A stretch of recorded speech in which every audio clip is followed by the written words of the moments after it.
শাকিব খানের টিজার দেখার পর সবাই তো মারাত্মক লেভেলের অবাক হয়েছেন। এমন কথাই শাকিব খান সাকিব আল হাসানের কানে ফিস ফিস করে বলতে শোনা যায়। ভিডিওটিতে দেখা যায় দুই কিংবদন্তি হাসতে হাসতে অবাক। এমন একটি ভিডিও ক্লিপ সোশ্যাল মিডিয়ায় ভাইরাল হয়েছে।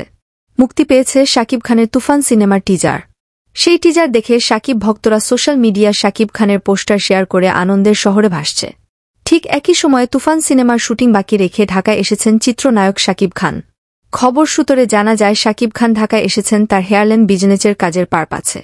শুধু শাকিব খান নয়, তার সাথে দেখা যায় বাংলাদেশি অলরাউন্ডার সাকিব আল হাসান ও চিত্রনায়িকা পরিমণি।